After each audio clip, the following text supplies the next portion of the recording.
Smaulgld.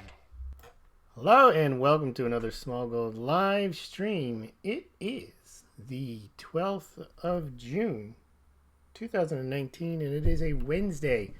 And tonight's topic, Litecoin skyrockets 490% in 6 months, maybe even more. That's what we're going to talk about tonight. We've got a lot of other stories. I apologize for last night. It was a YouTube issue, site-wide it appears, because I know Salivate Metal is having trouble connecting to his live stream, which often is on simultaneously with mine. We have to work that out because I know a lot of you also may be Salivate Metal fans, and we really shouldn't be on at the same time. But in any event, we're here, and I want to talk about, I normally don't talk about price because this is not a pumper channel, and we don't make recommendations, but it is quite remarkable, not just that the crypto winter is over, it appears to be, but that the cryptocurrencies are rising, but Litecoin is making a remarkable increase in price. I mean, we had done a poll back in December 2018, the price was 22, and we asked, is this a good deal or does this mean the end?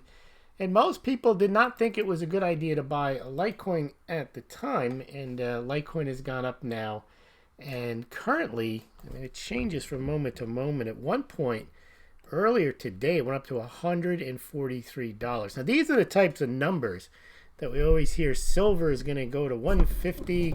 This happened in less than 6 months.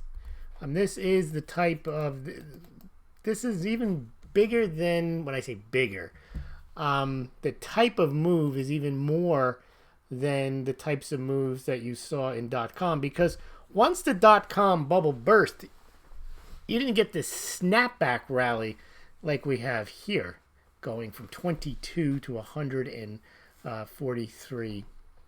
It's just a remarkable amount of gain. Let me just show you the chart.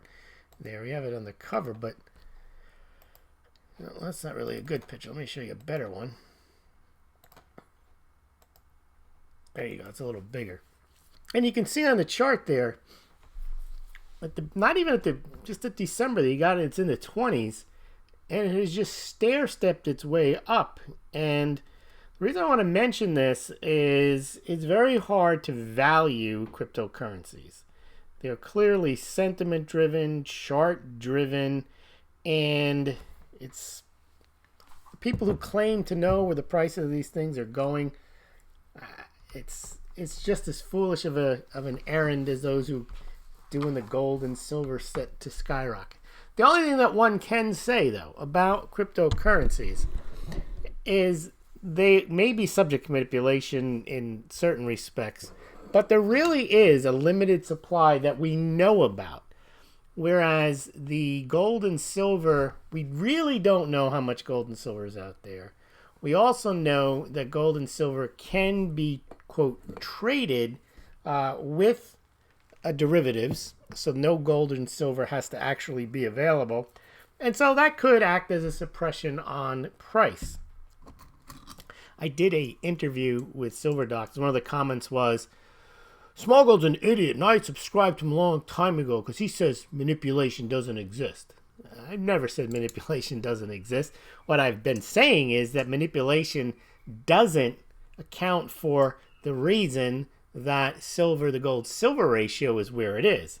Clearly, there's manipulation in all markets. I've covered that, and I continue to acknowledge manipulation, and it can have a devastating impact on the assets. However, one thing I will say about manipulation is, if indeed, and this ties into what we talk about with silver all the time, if silver was actually desired to the point where people had to have it, I'm not talking about for industry, and they drove the price down, that would create a buying frenzy of people stacking silver, making jewelry out of it. They don't do it. It hasn't happened. Now, the difference is, it's a very important point, and this doesn't explain away manipulation, but it somewhat explains why manipulation can be effective in silver, is that with gold, there really is no substitute for some people on the monetary side, and some people like to stack silver. But the amount of silver stacking versus gold stacking is there's a wide gulf. I mentioned in the United States, we're supposed to be talking about Litecoin. We will get to it in a second. In the United States, they stack more silver than they do in China. The point is that the gold demand is mostly jewelry and monetary demand. And if you drive the price down, people will scap it up. And that's not happening with silver. All right, let's get back to Litecoin. And the difference here is that we're approaching this thing called the halving.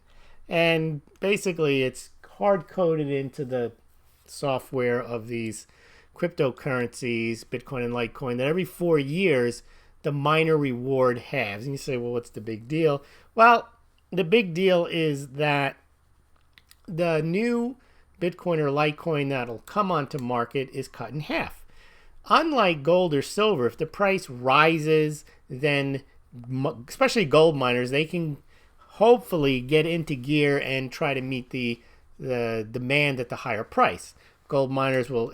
The thing about gold and silver mining is they almost self-regulate. If the demand goes down and the price goes down, then they mine less. If the demand goes up and the price goes up, one or the other or both, they try to mine more because it's more economically efficient to mine more. But they're not going to do it if the price isn't there. And so gold and silver, gold is an easier one to look at, gold can add 4,000 tons a year, 4,500 tons a year. It can add single-digit percentages to the overall available gold. So even if people are hoarding their gold, the amount of gold demand from central banks and other places, most of it can be met with that current supply. As you remember, the rest of the gold is on people's fingers, it's around people's necks, it's stuck in a vault somewhere, it's in an ETF. And the newly mined gold mostly goes into jewelry. But we've seen in recent years the newly mined gold from Russia goes right to the Russian central bank, Kazakhstan right to the Kazakhstan central bank, China right to the People's Bank of China. Now with Litecoin, we know there's a concept with Bitcoin and Litecoin that people hodl. They're going to hold on to their Bitcoin and Litecoin. So generally that stock is not going to come into the market absent, these ridiculous price increases like you're seeing here. But let's say right now that there's not much coming on market because of the higher price. People are still hodling, thinking this thing is going to go to $400, $500. Well, now you're left with the amounts that are coming out of the mines, the crypto mines. And that amount is going to be cut in half in August. Now, this is a big hype thing. And we've seen, let's take a look now how this has been hyped. We've seen Coin X, I think. We've seen Binance. A lot of these cryptocurrency exchanges have been pumping it. Also, there's another one called, here's the Binance. They even did a research paper on it. They're all pumping this halving scenario. This is the Binance research report. Now, the reason that Litecoin's getting all this attention is it's considered the little brother, little sister to Bitcoin, and Bitcoin's going to undergo this thing next year. This, to me, this is a, how do I put it, a test run for the institutional pump that they're going to do when Bitcoin hits its halving next year. They're using this, I think, they're pumping this up to show that there's this halving. They're using all the terms, and Litecoin lends itself to an analogy to Bitcoin. It was created as basically the same thing with just a different type of encryption. It has, it's the third most secure network behind Ethereum and Bitcoin in terms of 51% hack. It is just like Bitcoin, and that also attracts the imagination of the people who want to buy it. They missed Bitcoin at $150. Well, they can buy Litecoin now. Now, that's a flawed way of looking at it because it's not as simple. This is you see, you get the same type of silver is rarer than gold. The same types of analogies like between gold and silver, and then they just say, well, the gold silver ratio is unsustainable because it comes out of the ground at 9-1 and the historical ratio is 16-1. You can hear the pumpers just repeating this as if this means something, and therefore because it's 90-1 it's out of whack. And we've gone through this ad nauseum why none of that's really relevant. The 16-1 is a historical ratio because it was set by government. Relative rarity is relatively irrelevant. We discussed that. Platinum and palladium are far more rare than gold, and gold's more expensive. But in any event, what's happened with gold, Bitcoin and Litecoin is very similar. You get people who are pumpers, and we're going to talk about Bitcoin pumping later, but the Litecoin mentality as well. Litecoin only has 84 million coins. Bitcoin has 21 million coins, and therefore the Bitcoin Litecoin ratio should be 4-1, and it is undervalued. And a lot of people believe that. Now, there's a lot more to the value of a coin, and a lot of this is nebulous, but hash rate and size of networks, number of transactions, those things are important. And Litecoin is not really close to Bitcoin in terms of size of the Lightning Network, size of the transaction, number of global nodes, number of active wallets. Now, that's not to say that Litecoin isn't relatively impressive compared to all the other altcoins, but it's not at this 4-1 ratio.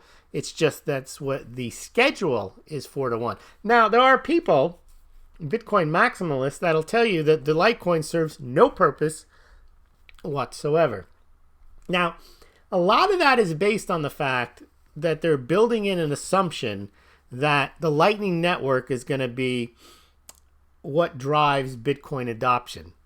That's a big if.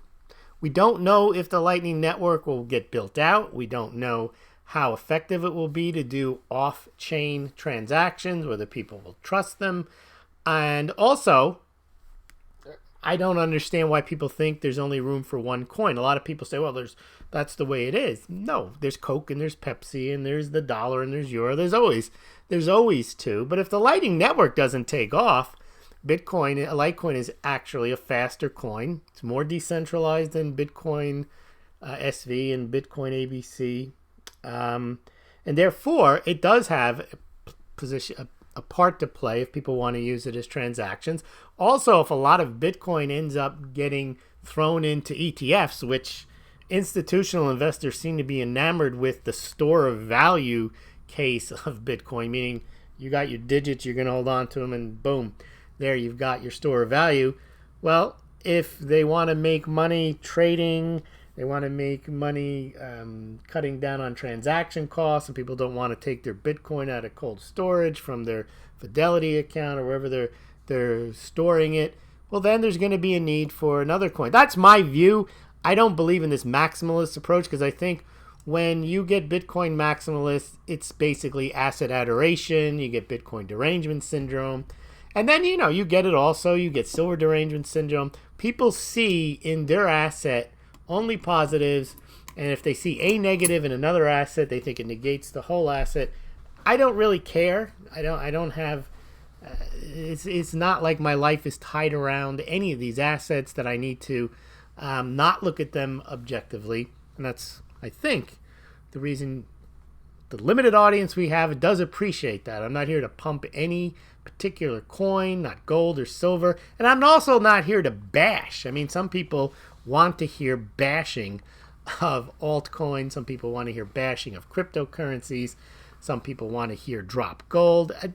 All these assets have their place. They have their value. I'm not here to adore any of them. We're going to talk about people's integrity because they like certain assets. No. All right, but let's see. So Binance is definitely pumping this thing, and we've seen other crypto exchanges do the same. Here's the Binance pump of Litecoin. They put this out every couple of days, and I think this is a test run. If Litecoin runs up now because of the perceived and actual impact of the halving, well, then Bitcoin is going to be times 4 or times 10 when that starts to approach, and people will be pointing to Litecoin. But the Litecoin increase truly is dramatic, and we're seeing, for example, it's not lost on the mainstream media now. I mean, how to buy Litecoin. This is in Yahoo Finance. I mean, do you need to know how to do that? Well, Yahoo thinks that you might need to know how to buy Litecoin.